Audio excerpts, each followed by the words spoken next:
Nos acompaña de nuevo aquí en el programa El Expreso Político Cubano, José Daniel Ferrer. Le damos los buenos días, bienvenido, gracias por regresar a esta que es tu casa. ¿Cómo estás? Un placer siempre estar acá con ustedes. Bastante bien, un poco acatarrado después de varios viajes, pero nada del otro mundo. Bueno, eso es parte de la normalidad. Todo el mundo anda con catarros y todo esto. Sí.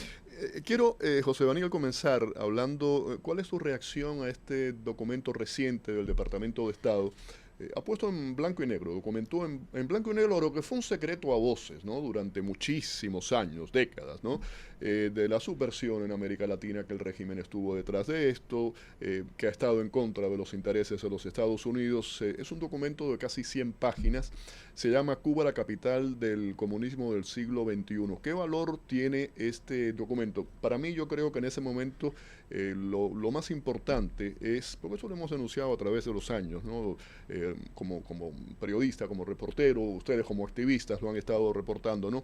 Y por supuesto tiene un valor histórico, pero también en ese momento de presión para demostrar que Cuba fue y es, ¿no?, una amenaza para la seguridad de Estados Unidos.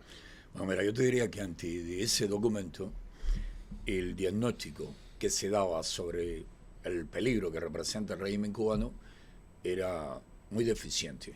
Era como que lo evaluaba un muy mal médico. Ese documento es el diagnóstico de verdaderos especialistas que conocen, que comprenden la magnitud de la enfermedad, el peligro que representa, el riesgo que representa y su guerra constante. Durante décadas fue bastante abierta contra los intereses de Estados Unidos, contra la seguridad de los Estados Unidos, contra la libertad, la democracia, los derechos humanos, la economía de mercado. Luego que cayó el bloque comunista soviético y de Europa del Este, pues el régimen empezó a trabajar contra la libertad, la democracia, contra Estados Unidos, de una manera más solapada, pero no menos dañina, no menos peligrosa. Y este documento viene a decir, es un cáncer y mientras exista, aunque se extirpen la célula cancerígena de la periferia, el cáncer va a seguir irradiando células. Lo demás es metástasis. Exactamente, exactamente, ahí. Y es lo que hace ese documento. Ahora, ya tenemos el diagnóstico. ¿Qué falta? Claro. La cura. Claro, ¿cómo se opera? Exacto, la cura. Y es la que está esperando todo el mundo. Yeah. De hecho, te digo, hoy mismo venía hacia acá y veía un artículo donde se decía que Marco Rubio, ante una pregunta que le hicieron en Filipinas, Manila, como que le echó un balde de agua fría, un cubo de agua fría a quienes esperamos una solución rápida, una cura rápida para ese cáncer. Y quien me lo mandó me decía, oye, ¿qué te parece esto? Esto extiende la solución del problema. Y yo le respondía, mira, unas semanas antes de que comenzase la solución del problema venezolano el 3 de enero, a Trump le preguntó a la prensa también, ¿qué piensas hacer? Y negó lo que en realidad ya tenía decidido hacer. Y que además ese operativo, lo sabes, estaba pautado para antes, lo cancelaron por una serie de problemas que hubo, o sea que eso estaba ya, lo tenían en mente. Recientemente además, creo que fue la semana pasada, el presidente Trump estaba en Fox News y le preguntaron sobre Cuba y dijo en los próximos 2 meses habrá acciones. Claro, le preguntaron un operativo similar a Venezuela y él dio a entender como que no. ¿Cómo viste esa respuesta? Él no puede decir, nadie va a decir con exactitud cómo va a ser el operativo. Pero mientras él dice, en los próximos 2 meses van a pasar muchas cosas en Cuba, otros medios revelan, como CBS, por ejemplo, de que la 101 Brigada de Desembarco Aéreo se ha estado entrenando y preparando para acciones en Cuba. Y además ya se ha hablado en otros medios creíbles también, serios, de preparativos similares. Si le damos un seguimiento a lo que viene pasando desde el 29 de enero, cuando Donald Trump firmó una orden ejecutiva que declaraba a Cuba una amenaza inusual y extraordinaria, y todo lo que ha venido diciendo Donald Trump a la prensa, este informe del que comenzamos hablando, la lógica te dice que no están jugando, que esto va muy en serio y que sí, le están dando opciones, le están dando oportunidades a los del régimen en Cuba, pero si ellos no la utilizan, no la saben aprovechar, si no se largan, si no se marchan, si no comienzan un proceso rápido, urgente de democratización total en Cuba, obvio que van a extirpar el cáncer, porque el peligro es real, existe, Claro. y lo diagnosticaron. No estamos en el Tú punto. estabas hablando de la 101 División Aerotransportada. Tiene una gran experiencia. Estuvo en Vietnam, estuvo en Bosnia, estuvo en Afganistán. Se espera que sería el cuerpo ideal para ese tipo de operación. El Nimitz sigue en el Caribe. Vimos la visita del director de la CIA, algo que inédito, que nunca nadie se hubiera imaginado haber visto esa reunión en Cuba.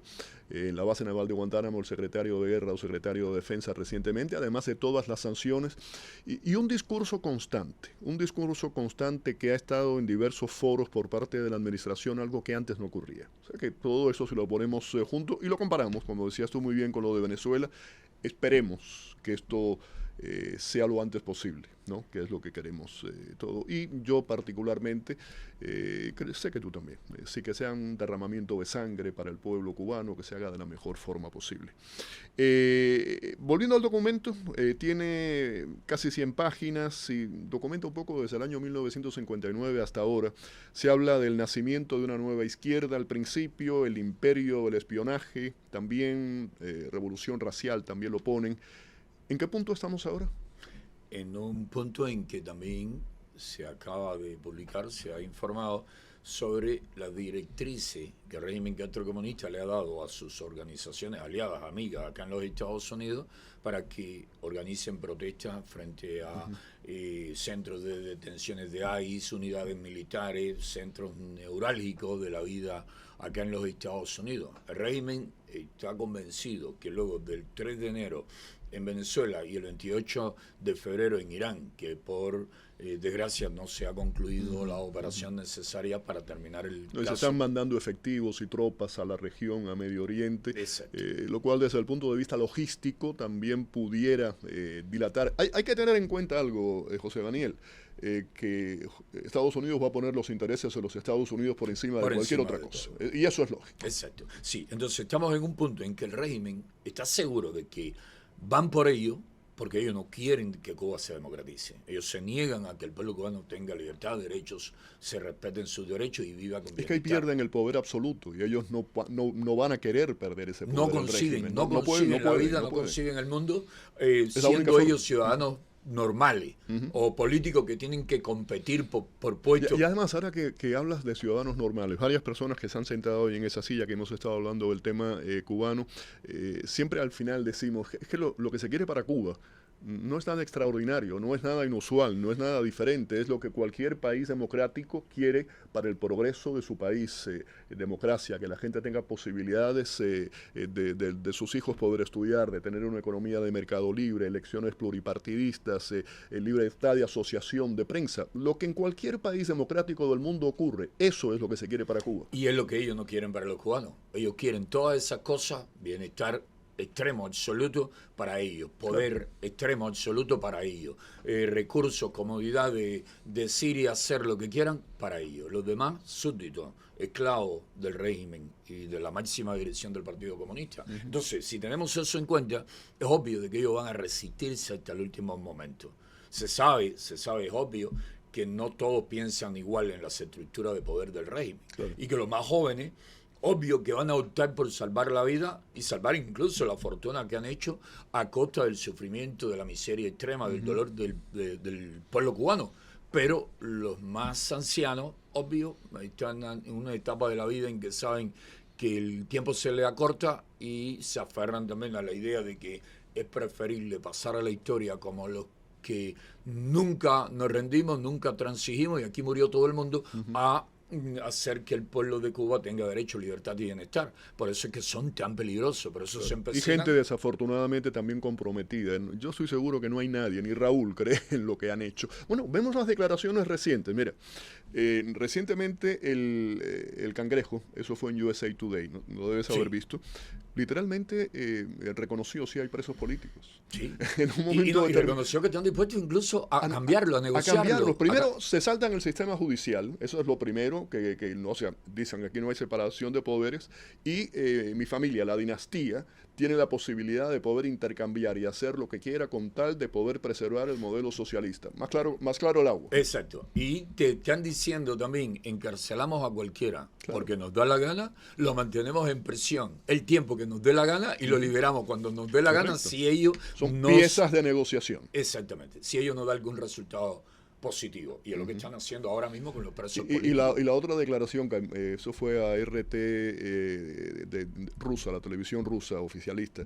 Díaz Canel acaba de decir... la utopía y el horizonte. No, esa es otra que ha sido la burla internacional, ¿no? Que además ni siquiera citó el origen correctamente, exacto, no lo hizo correctamente. Hasta ahí se equivocó. Hasta ahí se equivocó. Pero en esa entrevista en un momento determinado él dice, hasta Fidel tuvo en un momento que claudicar y abrirse al mercado para poder preservar el socialismo. Lo que está reconociendo es que el modelo económico que ellos tienen no funciona, tienen que ir a otro modelo.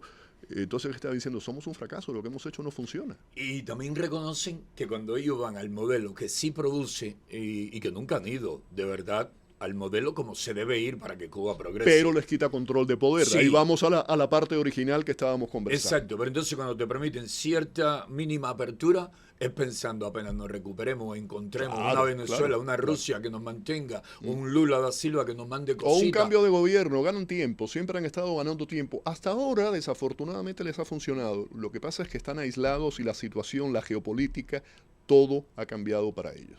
Mira, no solamente están siendo sancionados de una manera verdaderamente efectiva por parte de los Estados Unidos. Estamos viendo ahora cómo las cadenas hoteleras que tanto dinero le dieron en los últimos 30 años, estamos hablando de Meliá, Iberoestar, Barceló, se están yendo. Ya Meliá recogió lo que le quedaba en La Habana y se fue, se está yendo. Y todo eso lo pone ahí en una situación cada vez más difícil en lo económico, pero también en lo político. En lo político ya no tienen el escenario de un poderoso régimen chavista con mucho dinero, con mucho petróleo, comprando las islas del Arco de la Santilla y llevando a populistas como Evo Morales, Luis Arce, Rafael Correa, los Kirchner al poder. No, ya eso no lo pueden hacer. Ahora más bien ha estado retrocediendo la izquierda extrema en todo el continente y hemos visto cómo han llegado al poder en los últimos meses gobiernos de derecha aliados con los Estados Unidos y muy críticos con el régimen cubano. Primeramente Milei, luego Noboa, ahora en Honduras a Fura, en El Salvador ya había llegado Bukele, en Costa Rica Laura Fernández, en Paraguay Santiago Peña, en Chile. Las dos únicas excepciones son México y Brasil, y Brasil vamos a ver qué ocurre. ¿Qué ocurre? Porque ahora mismo acaban de perder también a Colombia al no ser electo presidente Iván Cepeda, sino hablando de la experiencia. Es decir, que a ellos se le complica, al régimen se le complica por todos lados, en lo político, en lo económico, más el reto de una operación militar. Y no solamente en América Latina, te quería preguntar sobre eso. Hay un desprestigio internacional, generalizado. Dentro de la misma izquierda, hay centros de izquierda que también no están siguiendo fielmente al régimen de La Habana como lo hacían con aquel romanticismo de décadas atrás. Tú acabas de llegar de Washington y sé que has estado en Europa en distintos foros. ¿Eso cómo lo has sentido? ¿Ves realmente que el mundo está despertando, está viendo la realidad de lo que ocurre internamente en Cuba? Sí, sin duda que el 2026 va a quedar para la historia como el año en que despertó muy buena parte de actores políticos que estaban bastante dormidos o apáticos o no me importa o no me interesa, no es problema mío. Lo están viendo como algo que les afecta muy de cerca. Por ejemplo, los europeos están muy convencidos de que el régimen cubano no solamente es un aliado diplomático del régimen de Vladimir Putin, que también envía cubanos, facilita el envío de cubanos al frente ucraniano para que peleen a favor del ejército ruso, del ejército de Vladimir Putin. Por ejemplo, en la semana pasada, en el foro Libertas del Partido Popular Europeo, desde el inicio hasta el final, los 2 días, las 2 jornadas del foro, el tema Cuba, Nicaragua y Venezuela estuvo presente. Lo de Nicaragua es inédito. Lo que acaba de hacer Ortega es que como hizo así, siempre lo hizo, inhabilitó en la última elección, que se saltó la Constitución, cambió la Constitución, creó una figura que no existía, que era copresidente, donde puso a su mujer, a Rosario Murillo. Pero ahora se ha quitado la máscara, literalmente. ¿Recuerdas aquella famosa frase del 59 o 60 de Fidel que dijo, ¿elecciones para qué? Bueno, el pupilo a estas alturas se dio cuenta. Y no solo esto, 90, creo que fue en el año 90, cuando pierde Ortega con Chamorro, en una reunión trascendió que Fidel le dijo, no hagas elecciones. Tú lo debes haber leído eso, Exacto, tienes que tener exacto, conocimiento de exacto. esto. No le hizo caso y la Y perdió. la perdió. Y ahora dice, no voy a volver a caer en el punto todo este en que tiempo yo pierda vuelve, nuevamente. pero me parece algo tan burdo de la forma que ha dicho, elecciones, no hay elecciones. Sí, pero también es muy arriesgado para él. Es muy arriesgado para él porque ya, por ejemplo, medios europeos, hoy en la mañana leía a la BBC de Londres, y lo calificaban como el peor enemigo de la democracia. Pero es que tiene que ser, o sea, ¿de qué otra interpretación se le puede dar a un señor que diga esto? 80 años tiene. Yo lo que no entiendo es por qué ese tratado de libre comercio, que lo pueden muy bien ejercer fuerza, Estados Unidos no lo ha hecho. En el tratado ese de libre comercio podían haber apretado las tuercas a Nicaragua y no se ha hecho de la forma que debía haberse hecho.